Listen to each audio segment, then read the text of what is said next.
Almost 6 years have passed since the release of the game, and new clans continue to be released to this day. You may think what features developers can add after releasing so many clans, and they surprise you with each release. The new Owl clan has a unique technology system and has the greatest variability in the game. But how strong is he? Now we will look at it.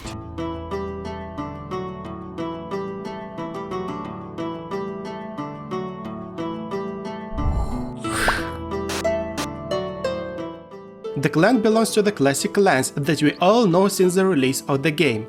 But, like many recent clans, it has a number of distinctive features. The clan doesn't use wood, but uses lore for construction. Lore you will eat for breakfast, lunch and dinner.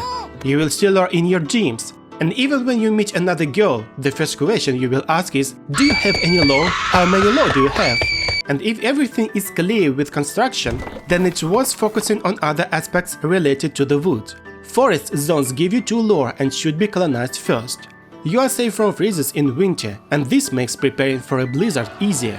The bonfire event requires an offering of wood, but due to its lack, you will not be able to win it. But you can use your norns to reduce the offerings of other clans, reducing such an event to a draw. This way, no one will get free knowledge. Sheep reduces the wood consumption in winter, but it reduces the food consumption for the Owl clan. When clearing the thickets, you receive lore, and after clearing the ruins, you receive 150 lore instead of 200 wood. Generally, whenever you get wood, you receive lore. The next feature of the clan is the seat of Yggdrasil that replaces Scout Camp and can train Nords. They act like the scouts, but can collect lore from their circle of stones that are located in nature territories and participate in the ceremonial bonfire event. If you send them to negotiate with naturals, then Norn will instantly give 20 units of diplomacy, which is equal to 5 minutes of work of one scout. This will immediately alleviate the discontent of the dwarves when you colonize a zone next to them. Your Norns can't be wounded, which means you won't receive a wound penalty and will be able to scout zone faster. You can hire a maximum of 3 Norns, and only women. Luckily, you always start with 1 man and 3 women, which will allow you to make them a Norn right away. Zones with deer and fish bring you half the mood, and you cannot get food from them. Only farms and collection by villagers are your only source of food. Well, the most important change for this clan is the technology tree. It looks like this.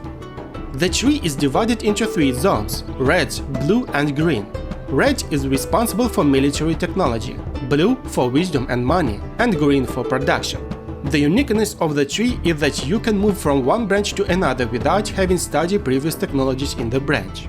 The clan is led by 3 sisters. The youngest one is full of energy and receives 5% attack for each technology learned in the red branch.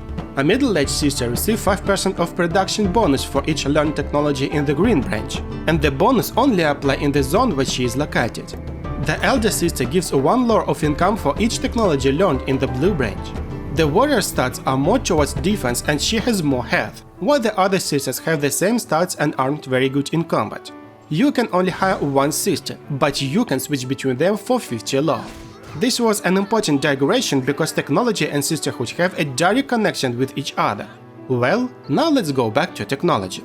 Every time we research a technology, we need to place a branch of Yggdrasil on the zone. Each zone can only accommodate 1 branch. If the zone is captured, the control over technology is lost. All standard technology give a bonus only to us, and therefore should only be placed in our zone. Unique clan technologies can be placed on natural and enemy zones, depending on the effect.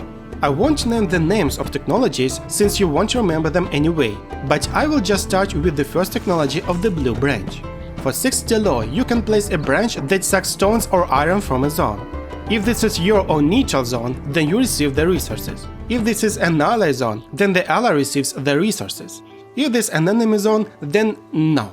It will not be possible to blatantly steal resources directly from its territory. You simply won't be able to delete this branch to move it to another location. But in case of the neutral or your zone, you will succeed. Technology can either help your ally or steal resources from under the enemy nose. Just imagine that the nearest zone with iron has a strong guard, and you are pumping out the resources. If the enemy cannot quickly capture it, then he will not receive resources for his development, and time is on your side. The speed of pumping out resources is the same as one miner, and this is quite enough to quickly hire a system. The next technology in the Blue Branch will improve relations with neutral and enemy clans if it is placed on their zone. An incredibly useful technology for improving relations with neutral clans. And if you consider that the Norse will add 20 points to diplomacy, then you will make friends with the dwarves very quickly, and they will begin to give you their resources. The second option is to place it in an area with nature creatures to reduce their armor by 20%, and they will not be aggressive to you. For the whole time I played, I have never used it for this purpose, but I can imagine that it will make it easier to kill wyverns and clear areas with Valkyries.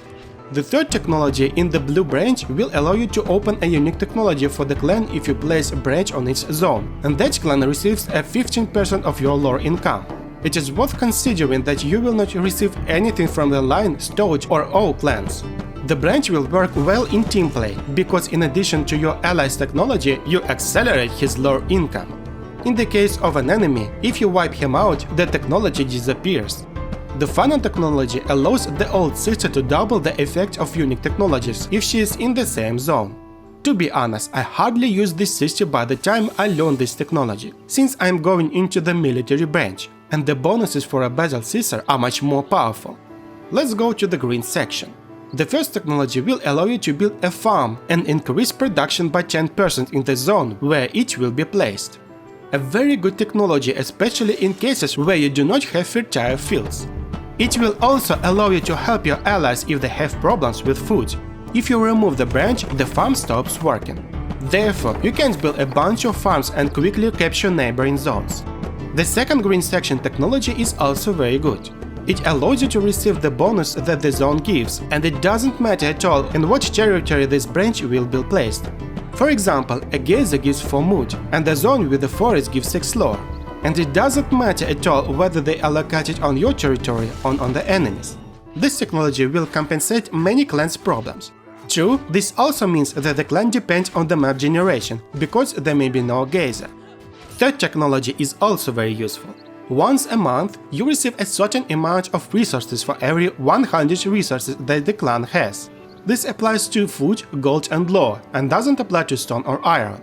The workers consume 33% less food in the zone where this branch is planted. On the one hand, this will allow you to receive additional resources and keep up with your enemy. On the other hand, if the clan spends these resources, then you get almost nothing. The best use of this technology would be your ally, the Squirrel clan, which is trying to keep food and wood in the black at all times, or the Raven clan, which almost always has a lot of money. The final technology allows the Metal Sister to heal all units that are located in the zone, about the same as an improved Valkyrie for the Kraken clan, only better. I will give the numbers a little later, but by the time you discover this technology, you will already have a lot of lore, and switching between sisters will not be such a problem. The ability is very useful and can heal your troops even in neutral zones. But when playing against players, I doubt that they will allow you to do this. Well, let's move on to the military branch. The first technology allows you to heal units in the zone, and if you place it on the territory of another clan, it will allow you to receive 25% of combat experience that the clan receives. If everything is clear with the latter, then the effectiveness of the treatment is shown on the screen. From here, we see that the Sprout heals in the same way as a Shaman from the right clan, or a little worse than 2 healers. At the same time, a Middle Sister heals much better than Valkyrie, but worse than Hibernation of the Bear clan. The technology can be used to treat warriors at the beginning of the game in order to clear neighboring zones, because if the world is highly hostile, the protection of zones will be strengthened, and more than one treatment will be required to free them. The second technology allows all warriors to receive 0.15 armor for forests and buildings that produce lore. A very powerful technology that will allow you to turn your battle sisters into Valkyria, who nervously smokes on the sidelines, and make your axe throwers thick skins like shield bearers. And even though we may not have a single zone with a forest, we can build stones with lore as well as a relic. But we will talk about relic later. The third technology allows you to increase your damage by 15% if there are warriors of that clan in the same zone with you. Roughly speaking, you can place the relic on enemy territory and attack him to get his bonus, or you can place it on an ally territory and organize raids together.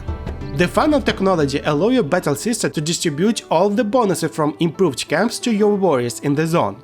Roughly speaking, if you have improved an axe thrower's camp, which gives 5% to attack, then all warriors next to the sister will receive this bonus. The better military path will be the right branch, doubling the bonus from improved camps. And personally, I take this technology first as the final one, because the bonuses are too good to skip it. Well, as soon as you have reached at least one final technology in the section, the victory technology will be unlocked for you. It costs from 500 to 1400 of law, depending on how far from the central zone you place this branch. After placing it, a golem appears strong as fuck. He must de-occupy enemy territory, after which he will leave seeds. If this territory is captured by the enemy, the siege will be lost. Thus, you need to only de-occupy the territory, but also to prevent the enemy from capturing it. As soon as the old clan accumulates a certain number of seeds, he will win. The number of such seeds doesn't depend on the number of players, but on the size of the map, which in my opinion is not entirely fair. On a small map you need to de-occupy 3 areas, on a medium one 4, on a large one 5, and on the largest one 6. If you play in a team, then I think there is no particular problem in attacking the weakest player with the whole force and starting to put pressure on him. In a 3 vs 3 or 4 vs 4 games, the deoccupation of 6 territories is not a big price to pay for victory, considering that the Squirrel clan need to accumulate 2000 fame in order to cook a dish. And when we looked at the technologies, it is worth mentioning the clan bonuses that it receives upon reaching certain levels of fame. Once you reach 200 fame, your nons can scout enemy territories, which is a powerful alternative to upgraded scout camps without having to spend a ton of stone on upgrading buildings. Also, you can place branches on enemy territory, which is important for some technologies. When you reach 500 fame, you can plant one more branch in each zone, which will make it easier to improve technology. And all unique technologies can be placed for the second time. Roughly speaking, we can put a second sprout for ore mining or a second sprout for healing warriors, and since all of them are very important and effective, such a bonus greatly strengthens the clan. True, some sprouts will not adopt their bonuses, such as the second technology of the military branch, which gives armor to warriors. The clan relic is very powerful. For 50 lore, you can develop a zone by adding 1 building slot to it, and it will automatically grow a forest and be populated by deer. Each such zone gives a lot of lore and mood, which will speed up the influx of new villagers. If you evaluate the influence of a relic on your clan, then in my opinion this is the most influential relic, and it practically decides the outcome of this game. Judge for yourself. When you have a fierce increase in lore income, you can build a branch of buildings and constantly change the sprout depending on the bonuses you need, and the lore masses can be mobilized. In team games you can develop allied zone and transfer them to them. And if you forge a relic by the beginning of the second year, it will unlock technologies very quickly. In general, you will become a dirty bastard when the relic will be ready. Well, because of this madness, the victory by wisdom was removed from us, replacing it with a special victory with the help of the golem, which I described earlier. They were all features of the clan. There were many of them, and they were significant. In my opinion, the clan is strong. I have a feeling that it will be nerfed in the next updates. However, the clan has 2 very significant weaknesses: the pace of the game due to the low lore income, and the break in the form of a limit on the number of sprouts for each zone. It can be a problem if you play at a high level of world hostility, since the zones will be much more difficult to clear. The map generator can cause problems if there are only one circle of stones and there are no forts at all. But if there are ruins near you, then this will give you a serious boost to your start.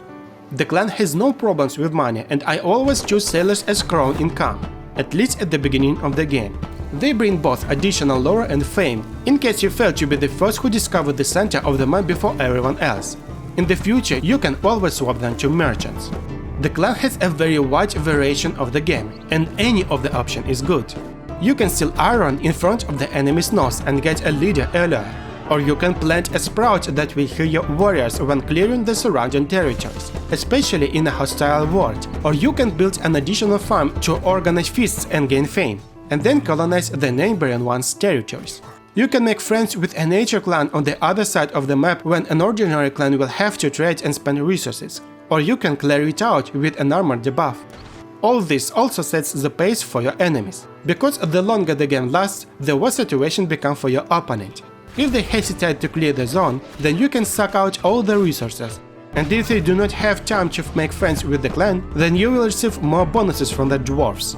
In my opinion, the clan of the Owl will be the first to discover the center of the map and receive 50 fame, because it has 3 norns from the start. Of course, if they don't miss the zone. The variety of sisters will allow you to increase such as scarce low income and then switch to war and go kick everyone's ass. The clan has 3 sources of treatment, which allow him to restore his troops very quickly and attack his foes more often.